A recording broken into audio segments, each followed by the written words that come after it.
Hi, this is Paul Shalla, founder and CEO of Delos and founder of the International Well Building Institute. Great to be with you today. We've been merging the health sciences with the building sciences for almost a decade. The first half of that, pure research, getting doctors together with real estate professionals of all types to make sure that our indoor environment can be understood as to all the elements indoors that matter to our health outcomes. I want to say that we appreciate all the teachers out there, all the educators, all the administrators. You guys do the most important task, educating our young folks, and it's not lost on anybody the great work that you do. Without your efforts and help and care and attention to every detail, our classrooms would not be what they are. And we want to thank all the teachers across the world for the passion you put behind your trade and the investment you're making in all of our future. It's a great honor to accelerate and help advance the decades-long mission of Earth Day. Earth Day from the onset has done such important, groundbreaking work, leading the globe in what really matters, our surroundings, our planet, our common home, and our shared future. For most of our time on Earth, people, we've spent our time outdoors. We used to wake up with the sunrise. We'd be active and energized and productive throughout the day under a very bright sky, slept in total darkness, slept in cooler temperatures versus warmer temperatures. We breathed pure air, drank pristine water. That all started to change when we started building boxes around ourselves called four walls and a roof and spending more and more of our time indoors. Nowadays, we spend over 90% of our lives inside. We are inspired to help bring the basics, the natural elements back indoors: purified air, purified water, lighting that can mimic the rising midday and setting sun, to really reconnect ourselves with where we belong. So when we think of sustainability, clearly it starts with our planet, environmental sustainability and the great strides made with the green movement over decades, particularly with great leadership from Earth Day and others.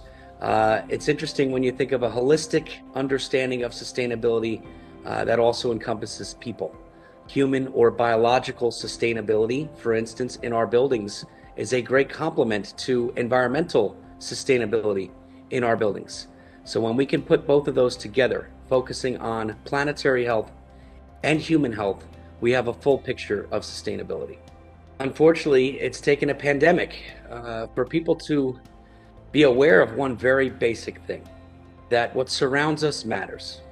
What we touch matters, what we breathe matters. At times, how we gather indoors matters. And if one good thing can come out of the shock that we've seen with this pandemic is a renewed focus or an up-ante focus on the elements that surround us and how much they mean to our health outcomes, our lifestyle outcomes, and our overall prospects for longevity. When you think of our health outcomes, anyone's health outcomes, 5% of these health outcomes are genetic. And we can't do anything about that, at least not yet. Another 20%, 20 to 25% of chronic health outcomes are determined by lifestyle and care. The rest, up to 70% of chronic health outcomes, are determined by our surrounding environmental and social conditions, basically where we place ourselves. And in this day and age, we spend 90% of our lives indoors. So consider what that means with regards to the elements that surround us inside: the air we breathe, the water we drink, the lighting we're exposed to, thermal, acoustics, and how they directly influence 70% of our chronic health outcomes. Merging the health and building sciences for almost a decade, it's really nice to see that there is knowledge that can lead to solutions, particularly in a time like this. We've been looking at ultrafine particles in air quality for the better part of 5 years. We understand the size of a pathogen concern, such as SARS-CoV-2 particles, and how to effectively and efficiently reduce those and do so at scale. So it's really good to put that research to work and help lend a hand to some of the nation's top school districts. So many different parts of our lives have been disrupted. So many different types of spaces, offices, hotels, restaurants, our homes, what have you, particularly schools. What an important and vital component to our society, to our economy. We wanted to really go deep into how we can help solution and help make classrooms safer, particularly as it pertains to indoor air quality in classrooms. This is a decades-old problem. Pandemic or not, indoor air quality anywhere tends to be 2 to 5 times worse than outdoor air quality. And if any good can come out of this, a focus on indoor air quality, not just to alleviate aerosolized particle transmission risk and an elevated concern right now, but to invest in the future, to clean that air in our classrooms, which has direct ties to mental acuity, cognition, retention, asthma rates, influenza, and also obviously absenteeism. So focusing on indoor air quality in our school classrooms is a decades-long fix, and it's overdue. It just happens to now be happening with a catalyst that we've seen last year, an awful catalyst of a heightened elevated concern on pathogens. For the last 6 months, we have been very active helping to solution air quality situations in classrooms across the country for some of the nation's top school districts: New York City, Chicago, Baltimore, Miami-Dade, Boston. This is really just getting started, but we have been honored to play a role and look to be on the solutioning side of this with regards to portable, standalone, wall-mounted units that can scale into any classrooms across the country. Did you know that less than 3% of the money that has already been allocated to schools would put efficient air filtration solutions into every classroom in the United States? That's encouraging, and that's what we're looking to accomplish. Delos and Mayo Clinic have a founding collaboration, what's called the Well Living Lab, a real research facility in Rochester, Minnesota, right adjacent to Mayo's campus. This is the only research facility of its kind in the world whereby we can simulate various indoor environments: a bedroom, a living room, a school classroom, a hotel environment, an office environment, and literally test and simulate various health interventions on occupants. For the last year, the Well Living Lab has been focusing on looking to separate fact from fiction.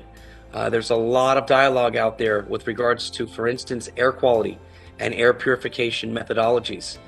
Truly getting down to the science, the micron size efficiency that matters on pathogens is a lot of the good work that's being done at the Well Living Lab. An observation we made a long while ago was to connect the built environment with the human condition. Given how much time we spend indoors, all of these elements around us matter. We have been merging the health sciences with the building sciences for quite some time, looking to understand all of these elements inside: air quality, water quality, lighting, thermal, acoustics, biophilic elements, surface and cleaning protocols, even HR policies and operational guidelines, mapping those directly to our respiratory, cardiovascular, immune, cognitive, digestive, and sleep health outcomes. That ensuing body of work went through tremendous scientific rigor and peer review, and ultimately resulted in the introduction of our well building standard back in 2015. And buildings across the world, in fact, over 80 countries have achieved well certification. Old buildings, new buildings, large, small, doesn't matter. Earlier last year, with the onset of the pandemic, we were asked to serve a role. As the world's largest certification body for healthy spaces, healthy buildings, industry folks across different sectors asked us to create a new designation, a subset of the full WELL standard, focused specifically on health and safety protocols. We moved quickly, assembling a task force of over 500 virologists, public health experts, behavioral scientists, building scientists, to convene and pull forth 15 relevant criteria to create the WELL Health Safety Rating. This is a third-party verification of operational protocols and managerial guidelines that govern good practice for health and safety. The WELL Health Safety Seal launched about 6 months ago, and it's being adopted broadly. Bank branches, retail stores, schools, libraries, hotels, office buildings, with that symbol of confidence after a third-party verification of things like cleaning protocols, emergency preparedness planning, continuity planning, health services, and stakeholder engagement, and air and water quality management. This is also a program that's being messaged heavily into the public consciousness with a Look for the Well Seal campaign, where we felt it was important to combine people of reach and influence with people of credibility and science to get the word out It's achieved billions of media impressions and will continue to educate the general public on what that seal stands for, that symbol of confidence, that third-party verification of good practice. We'd like to show you that video now. We all want to feel safe in the places we spend our time. Restaurants, theaters, stores, hotels, stadiums, offices, banks, childcare centers, and schools. I'm Dr. Richard Carmona. This is the Well Health Safety Seal from the International Well Building Institute, the global authority on healthy buildings. When you see the Well Health Safety Seal, it means health and safety measures have met rigorous scientific standards. So look for the Well Health Safety Seal outside and feel more confident going inside. It's an honor to participate in this platform, to participate in this movement.